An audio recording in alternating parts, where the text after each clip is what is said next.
Pero bueno, en esta experiencia, personas como Juan Alberto, que está con nosotros en este momento, Juan Alberto López, él es actor, dramaturgo, y él ha preparado un relato que de hecho recibió un segundo premio allá en España. Yo lo saludo con muchísimo cariño, Juan Alberto, qué gusto saludarlo, ¿cómo está?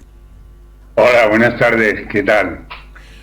Juan Alberto, bueno, cuéntenos cómo está usted y cómo vivió esta cuarentena, cómo ha sido para usted este tiempo. Bueno, pues verás, yo como bien dices, llevo toda mi vida trabajando como actor y como dramaturgo, relacionado con el mundo del teatro fundamentalmente aquí en España, pero desde hace un tiempo yo también empecé a trabajar en el mundo sanitario, ¿verdad? Como auxiliar sanitario en un hospital aquí en Madrid, en España. Y curiosamente, pues como yo, digamos, compatibilizaba el trabajo de sanitario con el de actor y también escritor y a veces docente, pues me pilló por completo de lleno cuando llegó lo peor de la pandemia aquí en España. Y concretamente, como supongo que sabréis, uno de los principales focos ha sido y sigue siendo Madrid capital.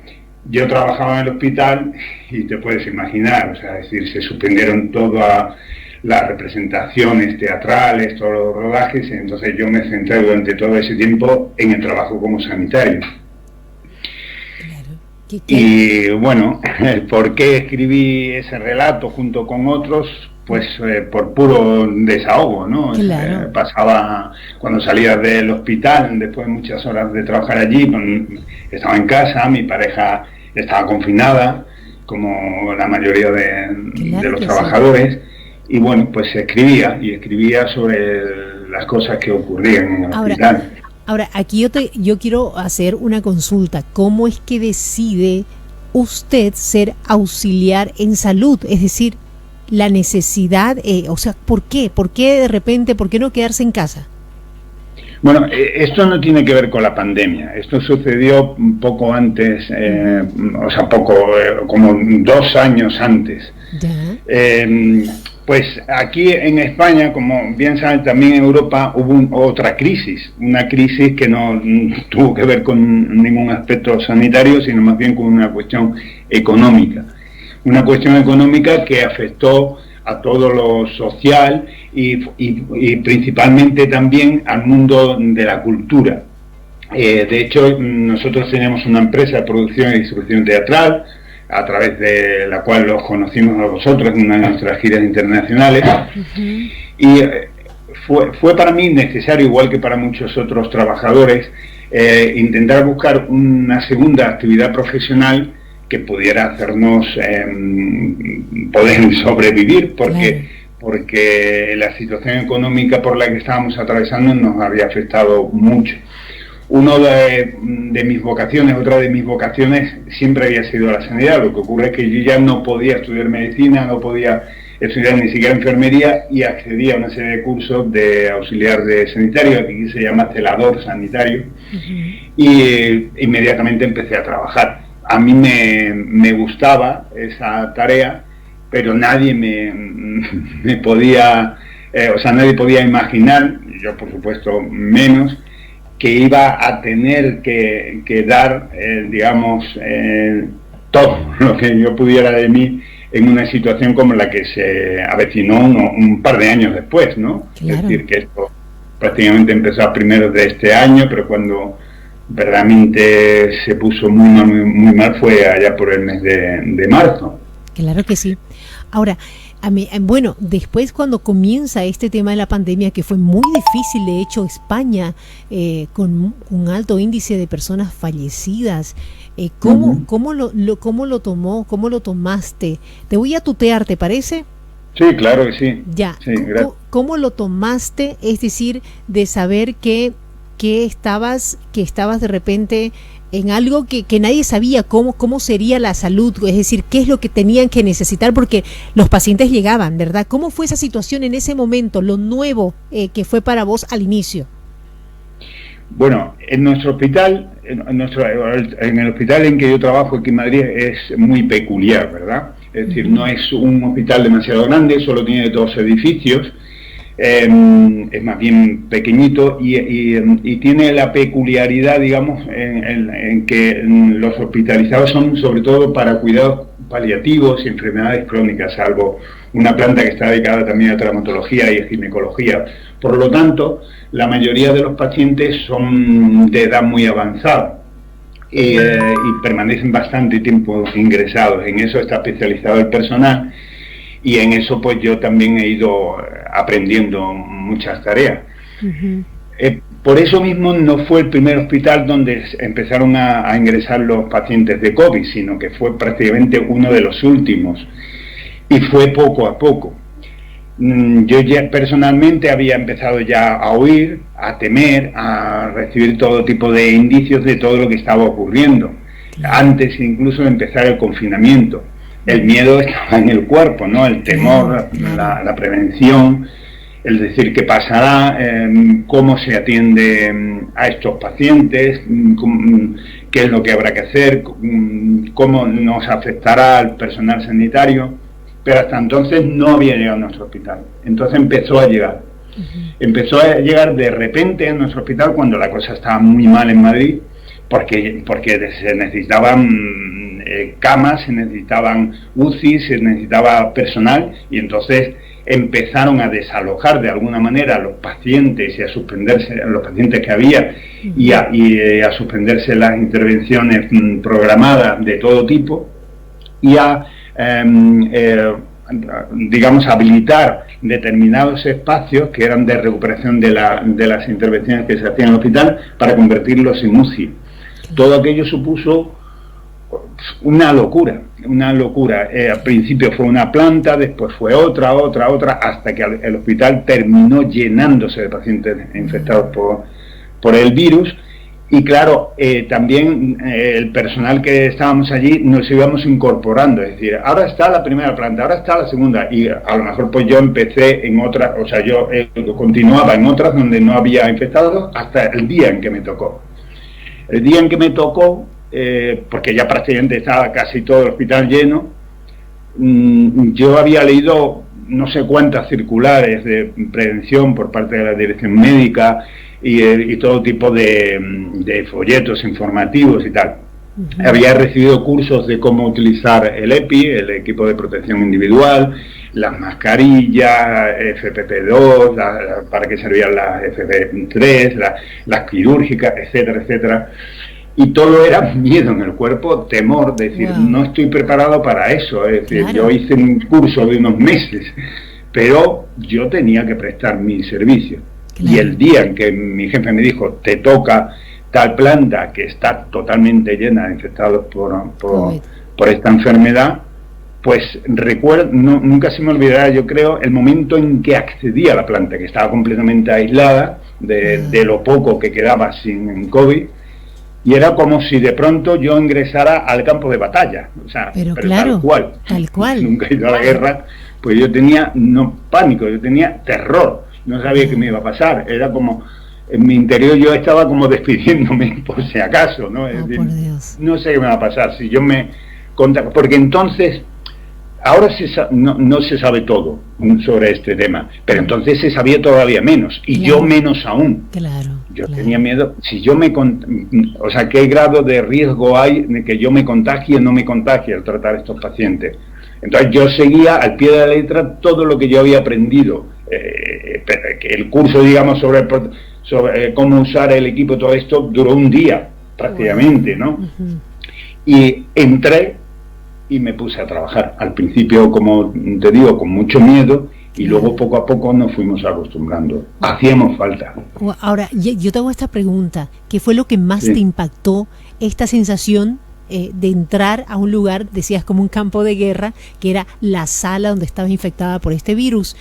¿Qué fue lo que más te impactó? ¿Qué escena de repente de los pacientes que trataste fue lo que más te impactó? Quizás algún diálogo que tuviste con algún paciente.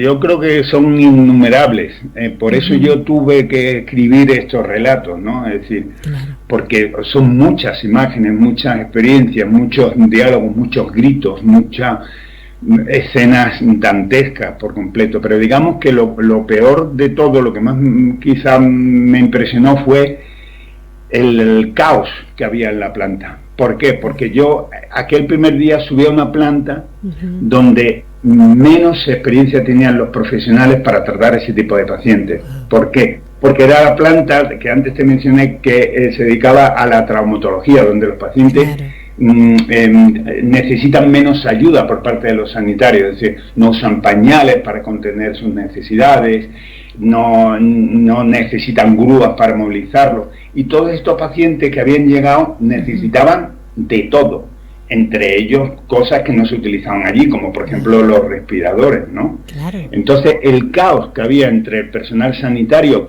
que todos eran yo estoy a la orden de todos, fue terrible. Y entonces yo me salió, digamos, el lado, supongo, de dirección de escena, aunque yo trabajo muy poco con dirección de escena, y traté un poco de aportar mi visión, porque yo acababa de llegar y bueno, y a mi jefa y a mi otra jefa y mi compañera decía, pero orden, por favor, por aquí, porque aquello era como cuando cortan la cabeza en un corral de gallina a todas las gallinas y empezaban a correr de un sitio para otro, y porque había gritos por todas partes, y ese mismo día fallecieron en nuestras manos más de un paciente, ese mismo primer día. Entonces, y ahí yo te quiero preguntar algo, cuando uno, es decir, cuando uno es actor, tiene la sensibilidad muy a la flor de piel, ¿verdad? Especialmente si estudia teatro y todo aquello. El hecho del papel que te tocó de ser, obviamente, de asistir en salud, lo que estabas haciendo, auxiliar de salud, que es lo que haces. ¿Cómo fue para vos ese momento? ¿Cómo lo viviste? O sea, saber que gente que se moría por este virus. Pues como algo que la vida, el destino, las circunstancias me pedían. Era algo que yo, o sea, que necesitaban recibir determinados pacientes y determinadas compañeras y compañeros, y que yo, en la medida de lo posible, yo daba. Es decir, a veces simplemente era coger una mano, con guante, por supuesto, y con todo tipo de precauciones, pero era coger una mano. A veces era incluso mentir, porque yo veía el final muy cerca, pero yo le decía al paciente que tenía que luchar, que seguro que iba a seguir adelante, todo esto, porque las escenas en aquel momento eran muy terribles. Ahora ya parece ser que ha cambiado esto, pero entonces eran terroríficas, o sea, es decir, eran como de una película de terror. Y yo como actor, digamos, actuaba no en el mal sentido de la palabra, en el sentido de falsedad, sino en el sentido de la mayor empatía, verdad, como de la empatía, ¿verdad? Claro, otra realidad, otra verdad. Exacto. Intentaba buscar esperanza, intentaba tener ánimos donde no los tenía, intentaba tener seguridad cuando a mí me temblaban las manos y me temblaban las piernas, intentaba olvidarme también de mi miedo, ¿no? Es decir, porque yo en cualquier momento temía contagiarme, como se contagiaron muchos de mis compañeros, e incluso yo llegaba a mi casa, donde estaban mis seres queridos, cuando terminaba la jornada, y claro, y yo temía también contagiar a mis seres queridos, ¿no? Por ser transmisor. Esto, digamos que también lo hemos pasado, igual que yo, pues miles de profesionales, ¿no? Claro, indudablemente. ¿Qué situación, qué sensaciones que has recogido en todo ese tiempo de experiencias, de ver situaciones que, bueno, como dices, muy difíciles? Voy a leer un mensaje que me encanta, gracias Mireya Octaviano Díaz. Los dones, dice, y talentos se multiplican y funcionan a favor de quienes tienen la capacidad de adaptarse y vencer los obstáculos. Las circunstancias están ahí. Está en nosotros, como nos muestra Juan Alberto, el sacar ventaja y ser un agente de cambio, mientras cambia la vida misma. ¿Qué te parece este escrito? Pues me parece que tiene que ver mucho con lo experimentado, ¿no? Porque, claro, mira, yo decía en alguno de mis relatos, hablaba de la intensidad dramática en la que estábamos viviendo, ¿no? Y parece que esto de la intensidad dramática es algo como como que no existe, pero la intensidad dramática, es decir, el teatro, el cine, está basado en la vida real. Lo que pasa es que de alguna manera las experiencias se condensan. Pues allí igualmente estaba condensado, y de alguna manera, en la esencia, es cuando yo me sentí más unido. Sentí más unidas ambas profesiones, la de actor y dramaturgo con la de auxiliar sanitario. O sea, en ese momento, por eso, porque estaba la vida, estaba la muerte, estaba la soledad, estaban las ausencias, estaban las despedidas, estaba, etcétera, etcétera, el dolor, etcétera, etcétera, ¿no? Qué increíble. Las grandes pasiones del ser humano. Exactamente, las grandes pasiones del ser humano. Pero no te contagiaste, ¿verdad? No me contagié, y hasta ahora tengo que agradecer que efectivamente yo hasta ahora no me he contagiado, pero puede ocurrir en cualquier momento. Exacto. Y no solo en el hospital, sino en cualquier lugar. Exacto. Y de hecho, ahora mismo, como hemos regresado, ha empezado, hay como otro comienzo bastante fuerte aquí en España y en Madrid en concreto, de una especie de segunda ola o algo así que está ocurriendo. Pues igualmente estamos en el hospital, que no han llegado pacientes de COVID, ¿no? Yo no trato a un paciente de COVID desde del mes de junio, ¿no? Que yo lo agradecí, lo publiqué en las redes y todo esto. Y porque estábamos más tranquilos, volvimos a tener nuestros pacientes normales, pero ahora están llenos un montón de hospitales de Madrid otra vez. Y en nuestro hospital, yo ahora tengo unos días de descanso, y el último día que trabajé, que fue el domingo, había un paciente de COVID y un sospechoso, aislados en una planta. Pero ¿sabes por qué? Porque era un paciente de cuidados paliativos que alguien visitó y contagió, alguien de fuera. Entonces, ahora mismo no sé si habrá más o no, pero el problema es que ahora incluso los pacientes que están allí por otros motivos tienen el peligro de ser contagiados por sus propias visitas, sus familiares, sus amistades. Y me parece una irresponsabilidad, aunque bueno, también es posible que se haga sin querer, ¿no? Pero hay que tener un poquito de... Hay que tener responsabilidad, ¿verdad? Eso es muy importante, responsabilidad con uno y responsabilidad con nuestro entorno. A ver, vamos a escuchar este relato. Tengo ya el videolibro que me enviaste. Vamos a escuchar este relato que de hecho es ganador del segundo lugar de un premio que ya nos va a comentar, de hecho, Juan Alberto, después de escucharlo. ¿Está listo, Benjamín? Lo escuchamos en este momento. Perfecto. Somos héroes. Llegó de repente el médico y me pidió el traslado urgente. Me pongo en marcha y me apunto. Somos héroes. Corro por el pasillo. Sudo. Corro empujando la cama donde viaja Justino. Eusebio, el enfermero, me abre las puertas. Mis compañeros me abren paso y me saludan, y yo no paro de sudar. Hoy me ha tocado un EPI de plástico y voy agobiado. Hace un rato bromeaba con Carmen, que es una señora muy simpática, que siempre me invita a cenar cuando entro en su habitación. Y al verme me dice que voy muy elegante. Y le hago el tonto, moviéndome a cámara lenta. Y le pregunto: ¿quién soy, Carmen? ¿Quién soy? Carmen se echa a reír y grita: el Armstrong ese, el de la luna. Y mi compañera me regaña: que deje de hacer el ganso, que me está esperando para atender a Merceditas, la del mal humor, que nos vomita en una batea que rebosa en ese momento. Yo estoy corriendo por el pasillo y parece que nunca llegamos a la UCI.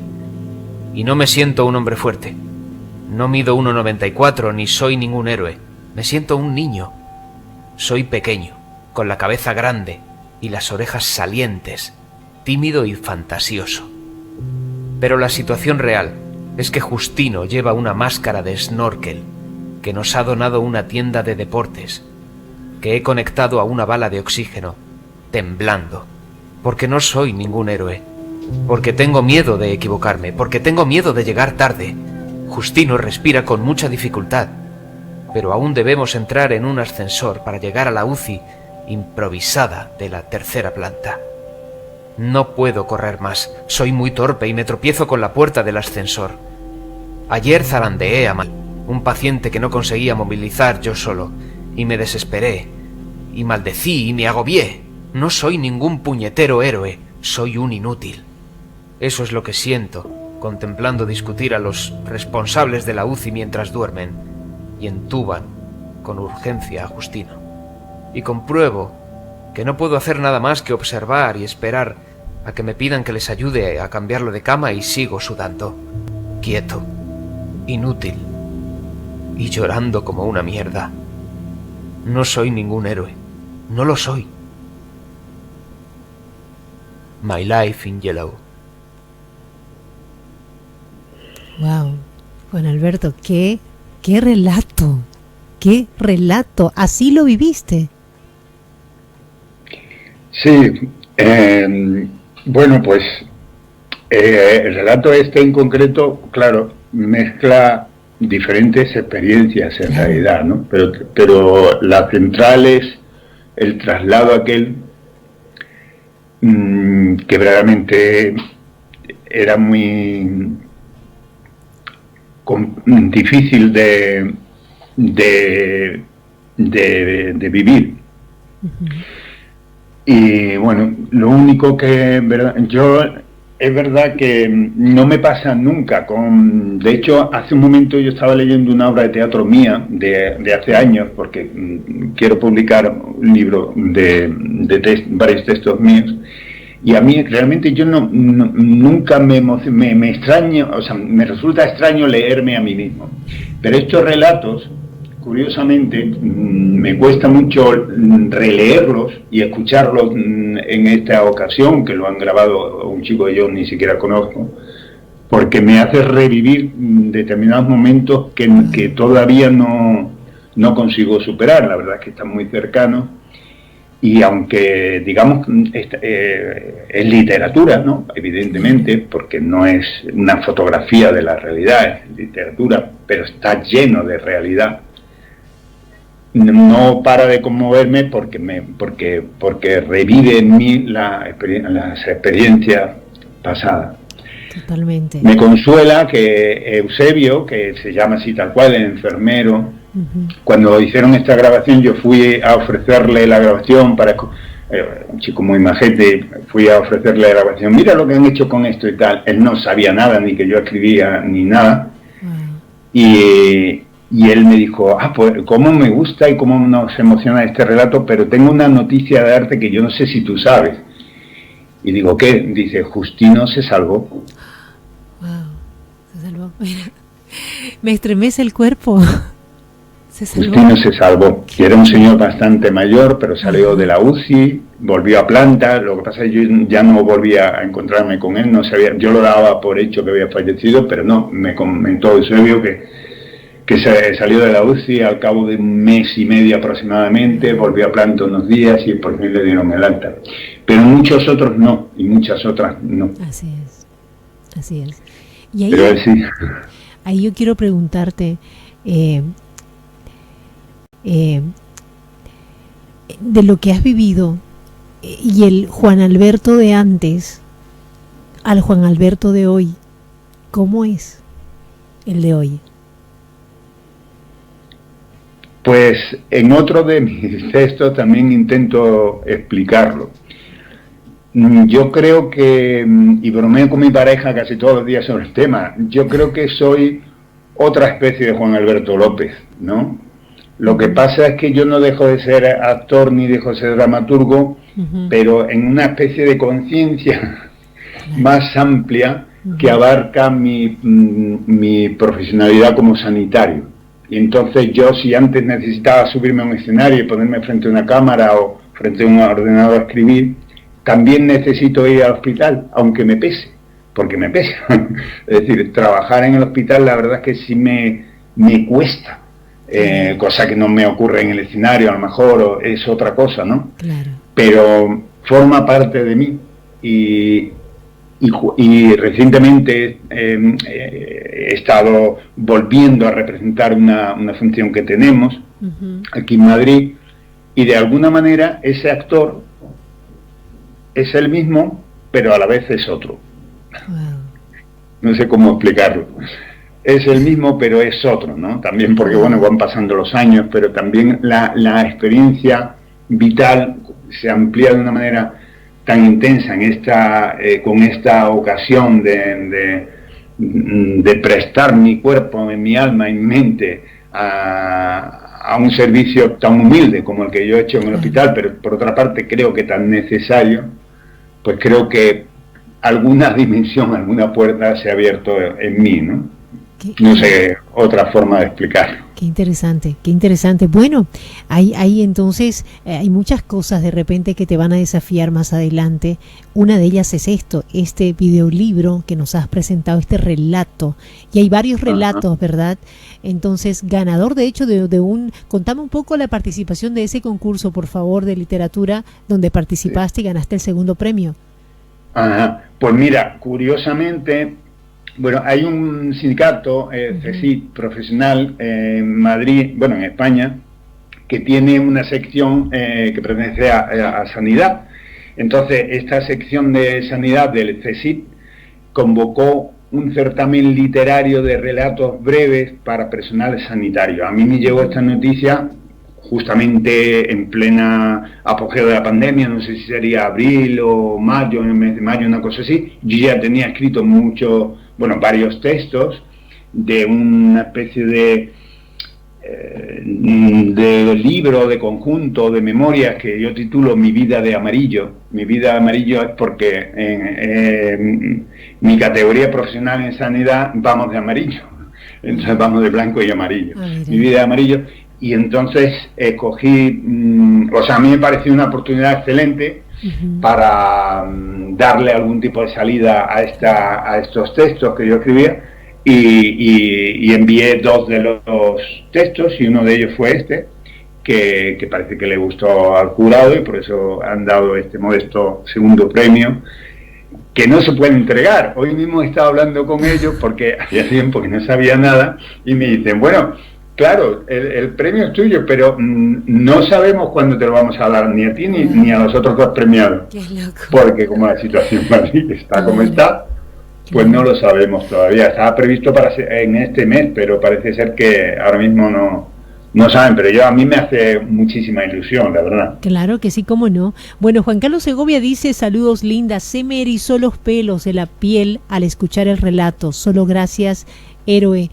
Juan Alberto, ¿cuál fue la motivación de llevarlo al relato, el relatar el audio, dice, si salir de lo tradicional de escrito? ¿Cuál fue, dice, la motivación?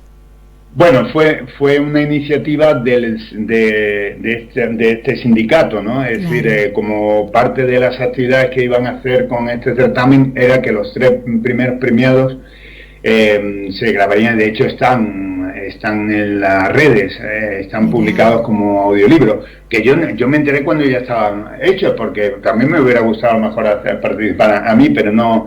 De hecho, en mi profesión, solo alguna gente, porque me ha reconocido por televisión o alguna cosa, sabe de mi profesión actoral, pero mucha gente no sabe nada. Entonces, pues, por ejemplo, en el sindicato no tienen por qué saber que yo podía haber hecho, por ejemplo, el audiolibro o haber participado. Claro, pero fue una iniciativa de ellos, que me parece que está muy bien, además. Juan Alberto, encantada de verdad de que nos contés esto que has vivido. Yo creo que hay mucho desafío por delante en tu vida y en lo que estás haciendo, porque lo que haces realmente lo haces muy bien.